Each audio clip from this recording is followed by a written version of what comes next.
우리는 하나님의 백성이고 또 세상에 나가면 하나님을 대표하는 사람들 아니겠습니까? 그래서 우리가 어떻게 사는가에 따라서 세상의 평판이, 하나님에 대한 평판이 달라질 겁니다. 기독교는 대한민국을 대표하는 종교입니다. 개신교의 숫자는 어느 종교 단체와 비교를 하더라도 그 숫자가 절대 뒤지지는 않습니다. 그런데 이렇게 외형적으로 많이 성장한 우리 한국교회가 이상하게도 이 땅의 사람들에게 조롱거리가 되고 있습니다. 기독교를 폄하하는 용어 여러분 다 들어보셨지 않습니까? 이러한 현상들이 일어나는 이유들이 무엇이겠습니까? 여러 가지 이유가 있겠지만 결정적인 이유는 아마 그걸 것입니다. 옛날에는 믿는 사람들이 많았어요. 그런데 오늘날 교회는 교회 예배 드리러 오는 사람들은 많아졌다라고 하지만 참된 그리스도인들은 그 비율적으로 절대적으로 많이 줄었다라는 거죠. CBS 뉴스에서 어떤 이야기가 나왔냐면 명목상 교인이 40%다. 명목상 교인이 40%다라고 한다면 10명 중에 4명이 교회는 다니는데 하나님을 제대로 믿지 않는다라는 말이 될 겁니다. 우리는 그리스도 안에서 사랑하는 성도라는 말을 즐겨 사용을 하죠. 하나님은 예수 그리스도의 피로 말미암아 거듭난 백성들을 거룩한 자들이라고 하죠. 그렇게 거룩한 자들, 거룩한 백성들에게 하나님께서는 요구하는 바가 있습니다. 삶을 요구하는데 그 삶이 거룩한 삶이다라고 표현한 거죠. 명목상 교인이 40%다라고 한다면 그 40%는 하나님께서 원하시는 거룩한 삶을 살아가지 못할 겁니다. 그리고 나머지 60%를 바라볼 때 나는 잘 믿는다. 예배도 잘 드리고 소그룹 모임도 참석을 하고 헌신도 많이 하고 내가 기도를 얼마나 열심히 하는지 모른다 라고 할지라도 그분의 삶을 면밀히 한번 뜯어서 살펴보면 그분들의 삶이 과연 거룩한 삶인가 라고 우리가 분석을 할 때 나는 거룩한 삶을 살고 있습니다 라고 확실히 이야기할 사람들은 그렇게 많지 않을 것 같습니다. 세상 사람들은 우리 교회를 보고 조롱을 하고 손가락질을 합니다. 그 사람들은 자기들이 원하는 기준치가 있어요. 그 기준치에 벗어나면 잘못했다라고 손가락질을 아마 할 겁니다. 그 기준치가 진리는 아닐 것입니다. 그래서 우리들은 교회가 변질되었네 라고 이야기를 할 때 우리는 회복해야 될 사람들이에요. 그러면 어떤 부분에서 변질되었다라고 하는가? 예배가 변질되었다라고 합니다. 어떤 부분에서 변질되었는가? 그리스도인들의 삶이 변질되었다라고 하는데 어떤 부분이 변질되었는지에 대해서 알고 있어야 회복될 거 아니겠어요? 그래서 우리는 마냥 비판만 하는 그 사람들을 보면 우리 단체 그리고 기독교를 바라보면 우리를 향한 마음은 없어요. 그 사람은 마음은 없어요. 근데 우리는 마음은 있지 않습니까? 제대로 못 살아서 그렇지. 그러면 제대로 살기 위해서는 적당한 기준치가 있을 거예요. 그 기준치를 어디에서 우리는 발견을 하냐면 성경에서 발견합니다. 오늘 본문 말씀이 하나님의 백성으로 잘 살기 위해서 어떻게 살아야 되는지 그것들의 일부를 지금 소개를 하고 있는 거예요. 그래서 우리 성도님들은 오늘 말씀을 접하고 우리가 이 말씀대로 회복하기 위해서 좀 힘써 기도도 하고 깨어서 이제 삶의 현장에서 실천을 했으면 좋겠습니다. 바른 신앙생활을 하려면 바른 교리하면 좀 몸에 두드러기가 나는 사람들이 있는 것 같은데 교리는 가르침이에요. 성경 말씀이 가르치는 그 가르침을 두고 우리는 교리라고 합니다. 바른 교리가 있어야 됩니다. 그래서 절대적인 기준치 안에서 그 교리 따라 우리가 살아가는 모습들이 있어야 되는데 교리는 매우 중요합니다. 그런데 교리만 가지고 있었다라고 가지고 있는다라고 해서 우리가 바른 신앙이 보증이 되는 건 아니에요. 교리를 배운다라는 것은 지식적으로 아는 거고 우리가 바른 신앙생활을 하고 나아간다라는 부분들은 교회 안에서의 삶, 우리의 각자의 현장에서의 삶, 그거는 실천의 영역이다라는 겁니다. 여러분, 우리가 바른 가르침을 받았는데 삶으로 연결되지 못한다라고 한다면 우리가 비판받아야 마땅합니다. 근데 오늘 성경 말씀에서 어떻게 이야기하냐면 그러한 믿음은 귀신도 가지고 있는 믿음이다라고 표현합니다. 19절 말씀에 이런 말씀이 있습니다. 네가 하나님은 한 분이신 줄을 믿느냐? 잘하는도다. 귀신들도 믿고 떠드느니라 라고 합니다. 무슨 뜻인가요? 귀신들은 하나님은 한 분이라는 것을 안다라는 말이죠. 더 나아가서 귀신이 예수님께서 우리를 구원하시기 위해서 세상에 오셨고 십자가에 못 박혀 죽으시고 그리고 부활하신 거 귀신들이 알까요? 그리고 예수님은 거룩한 신성의 능력으로 그리스도의 권세로 그들을 결박하고 멸할 수 있다라는 것을 그들 자신이 알까요? 귀신들은 압니까? 귀신들은 여러분보다 더 잘 압니다. 그런데 여러분과 귀신의 차이가 무엇이냐면 그들은 아는 거고 우리는 그 교리를 알고 기도를 하고 삶의 현장에서 누린다라는 부분들이에요. 지식적인 부분만 본다라고 한다면 귀신은 정통 신학자입니다. 여러분보다 더 많이 아는 거예요. 여러분, 성경적인 지식이 많다는 것이 하나님을 잘 믿고 순종한다라는 것을 의미하지는 않습니다. 우리가 신앙의 연수를 차서 주일날 한 번만 설교를 들었다라고 하더라도 그게 1년이면 50분이 넘어가지 않습니까? 차곡차곡 쌓입니다. 머릿속에 지식은 많이 쌓이죠. 그것이 곧 행함이다라고 착각을 하면 되지는 않습니다. 아는 것은 아는 것이고 지식적으로 아는 것은 아는 것이고 실천하는 것은 다른 영역이다는 거죠. 여러분, 정말로 실천하는 삶이 여러분 신앙생활에 회복되시기를 축복합니다. 여러분, 내가 배우고 안 것을 행함으로 옮기기 시작할 때 비로소 내 믿음이 산 믿음이라는 것을 증명하는 순간이 되는 겁니다. 분명히 바른 교리는 매우 중요합니다. 그러나 그것보다 더 중요한 것은 내가 삶의 현장에서 실천하는 것입니다. 그러면 무엇을 실천하라라는 것입니까? 오늘 본문 말씀에 우리가 실천해야 될 부분들 중에 일부분을 이야기를 하고 있습니다. 야고보는 믿는다고 말만 하는 신앙은 정말로 무가치하다라고 이야기하는 거예요. 다르게 이야기하면 말로만 주장하는 믿음은 구원의 능력이 없다라고 주장을 합니다.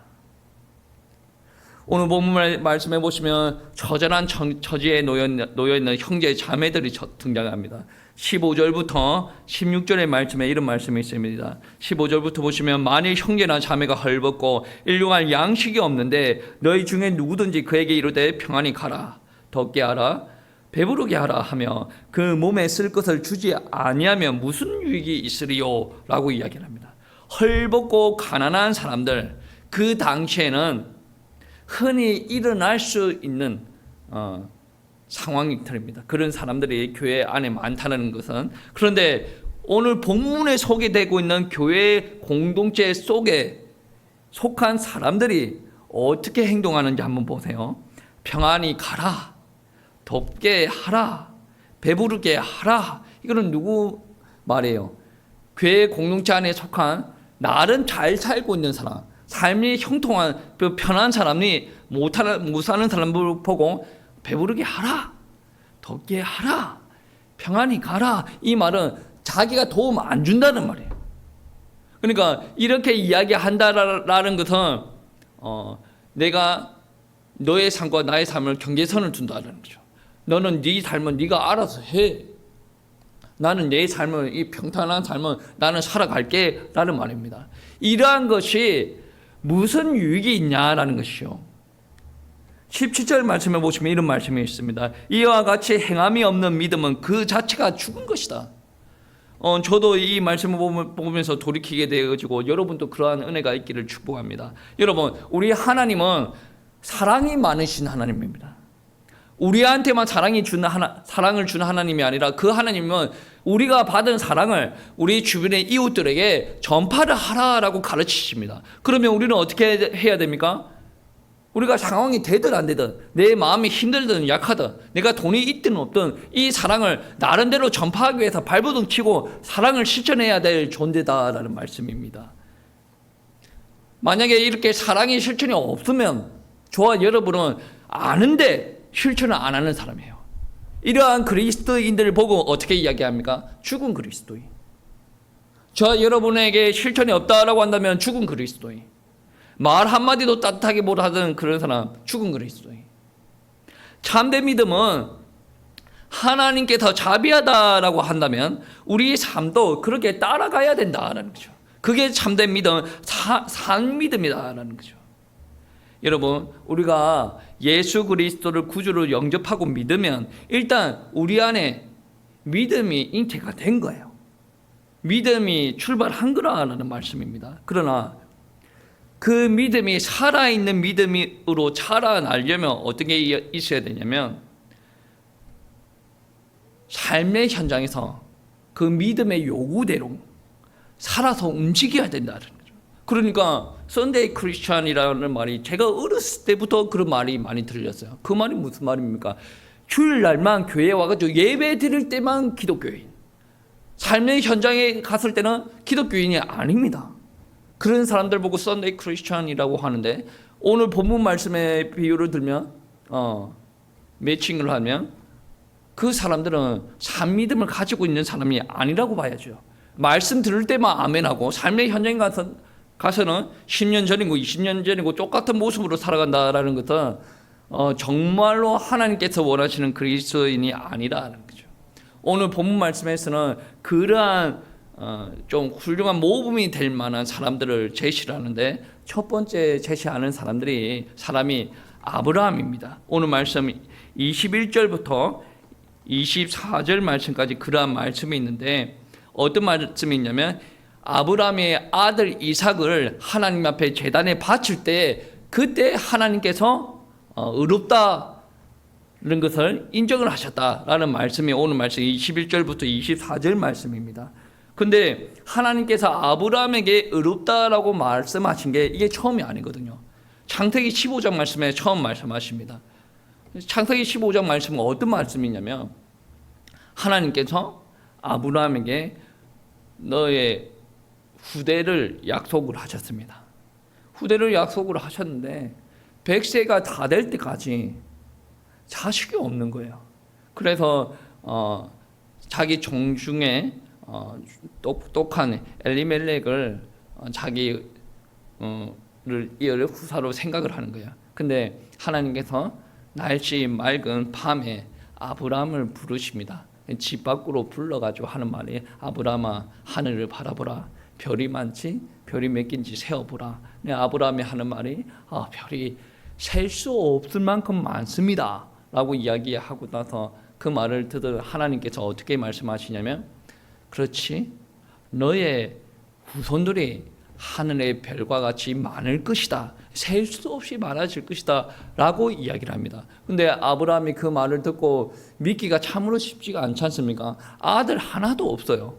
아들 하나도 없기 때문에 그 말을 믿을 수가 없는 상황인데, 아브라함은 그 말을, 하나님의 말을 전적으로 믿고 받아들입니다. 이 믿음을 보고 창세기 15장 말씀해 보시면 아브라함을 의롭다 라고 이야기를 하는 거예요.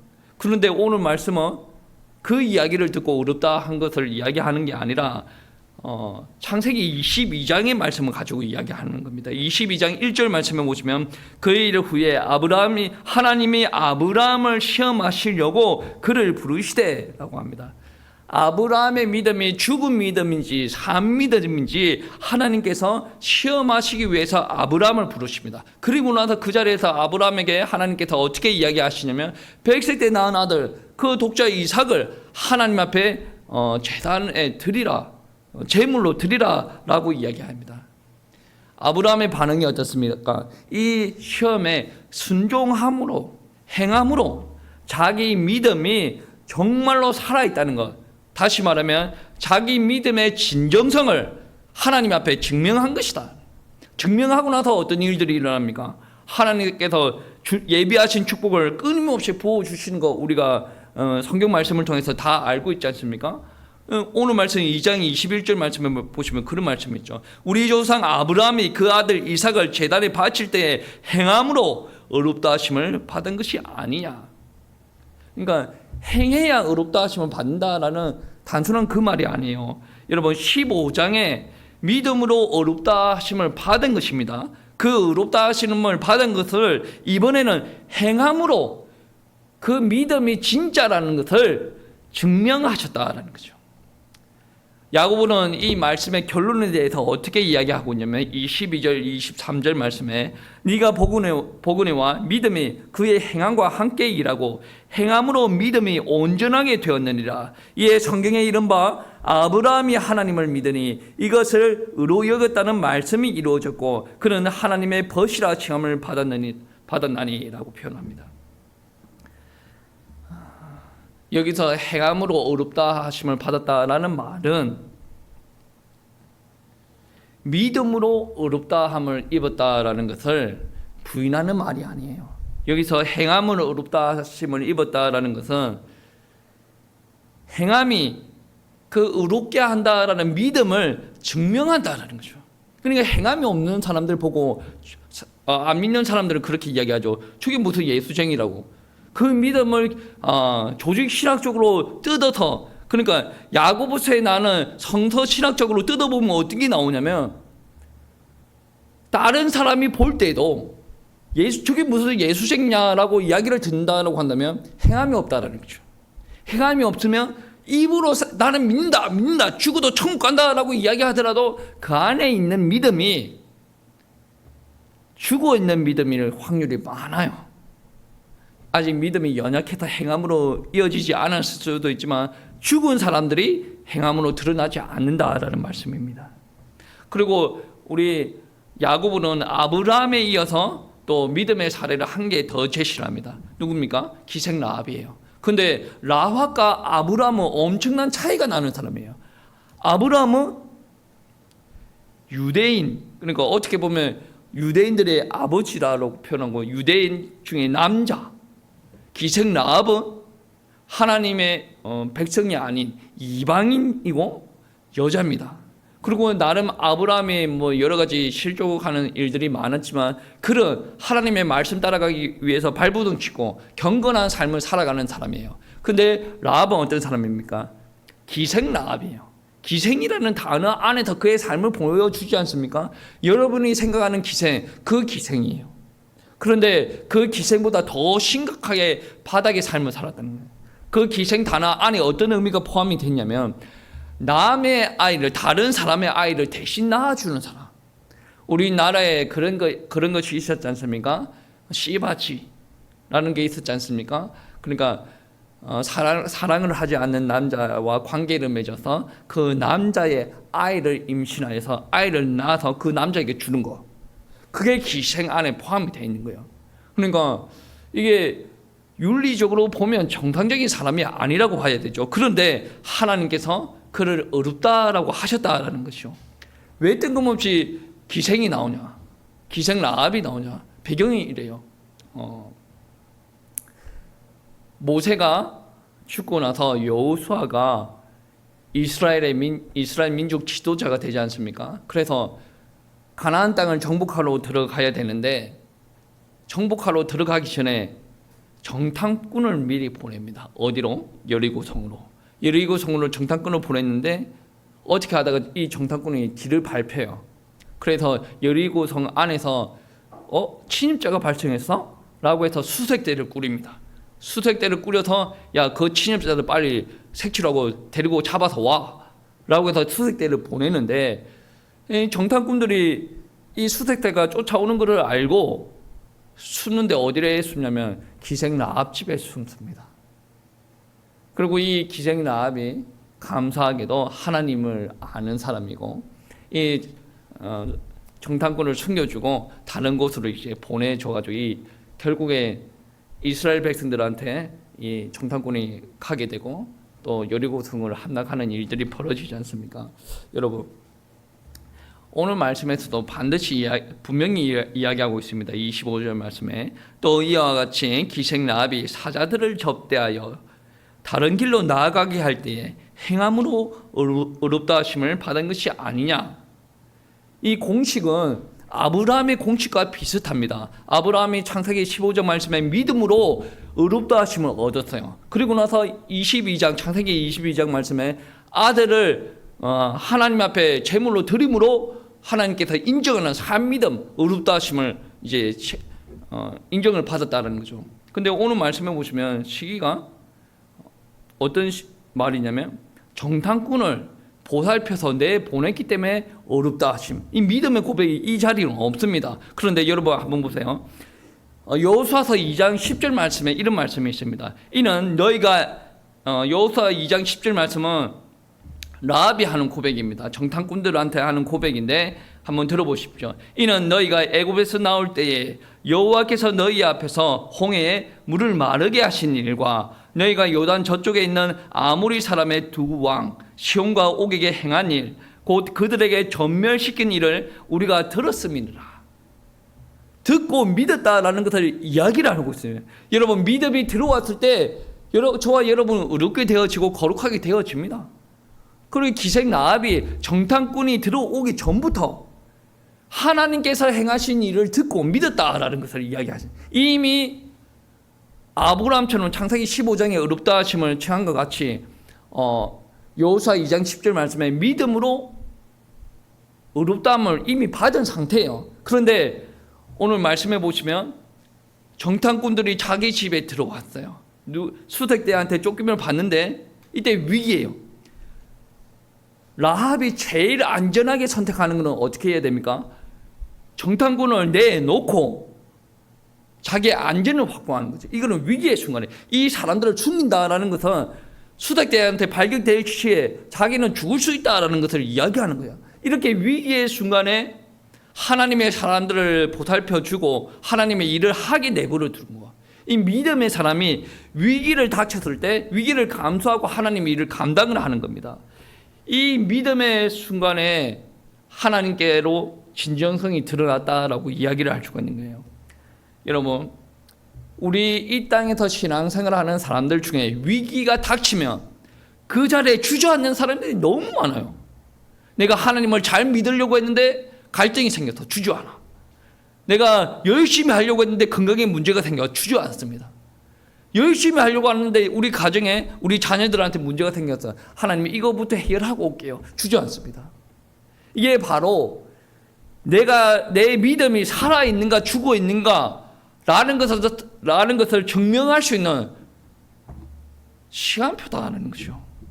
여러분이 주저앉아 있으면 여러분의 믿음의 진정성이 증명이 되지 않습니다. 내 상황이 어렵습니다. 그럼에도 실천하고 믿음의 고백으로 나아갑니다. 이게 내 믿음의 진정성을 부여하는 행함이다라는 말씀이죠. 여러분, 위기의 순간에 우리 하나님을 전적으로 신뢰하고 여러분의 행위로 증명하십시오. 위기의 순간입니다. 우리가 경제적으로 힘듭니까? 위기의 순간이에요. 모든 사람들은 경제적으로 힘들 때 나의 경제를 축적하고 이것만 조금 더 하고 그렇게 할 수가 있어요. 근데 믿음의 사람들은 위기의 순간에 믿음으로 하나님 앞에 행한단 말이에요. 목사가 하라고 해서 하는 게 아니라 하나님께서 하라고 해서 우리는 행하는 거예요. 이게 바로 믿음의 사람이에요. 이 믿음의 행함이 있을 때 우리의 믿음이 진정성이 회복이 된다라는 말씀입니다. 오늘 말씀의 결론이 그렇습니다. 26절 말씀에 이런 말씀이 있습니다. 영혼이 없는 몸이 죽은 것 같이 행함이 없는 믿음은 죽은 것이다 라고 이야기를 하십니다. 요한계시록에서는 어떻게 이야기하냐면 4대 교회 교인들에게 주님께서 어떻게 이야기하시냐면 살았다 하는 이름을 가졌으나 죽은 자도다. 교회 안에 있는 모든 사람들이 자기는 살았다라고 하는데 결국에 그들은 행함이 없는 죽은 자다라고 이야기를 합니다. 여러분의 믿음은 살았습니까? 죽었습니까? 나는 살았지. 그럴 수가 있죠. 그런데 아는 것 말고 아는 것 가지고 살았다라고 할 수가 없어요. 예배 시간에 내가 열정적으로 예배 드리는 것 가지고 살았다라고 할 수가 없어요. 여러분의 현장에 나아갔을 때 교회 안에서 예배의 순간 말고 뭐 예배 순간도 중요합니다. 아멘을 해야 살았는지 죽었는지 알 거 아니요. 이렇게 하고 목사가 어떻게 합니까? 몰라. 아멘을 좀 하다 봐든지 은혜가 되면 박수라도 좀 치는. 그 예배 드릴 때 그렇게 있으면 몰라. 그런데 예배 드리고 나서 우리가 교제 나눌 때 같이 음식을 나누고 같이 전도하러 가고 같이 이렇게 교회의 삶을 살아갈 때 옆에 연약한 사람들이 있을 때 어떻게 살아가는가에 따라서 나의 믿음이 죽었나 살았냐가 판가름이 난다는 거죠. 아니 교회 안에서도 삶이 안 되는데 자기 삶의 현장에 가서 삶이 되겠습니까?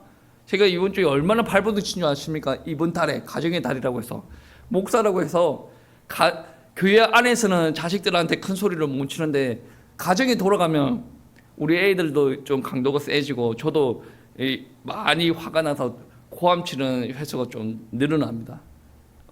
이번 가정의 달이라고 해서 저는 그거를 참기 위해서 기도를 하면서 막 그 노력을 했어요. 제가 이야기하고 싶은 것은 이게 사람이 의식을 하다 보면 교회 안에서는 어느 정도 조절이 됩니다. 그런데 가정에 가서는 자기 세상이에요. 자기가 하고 싶은 대로 하는 거예요.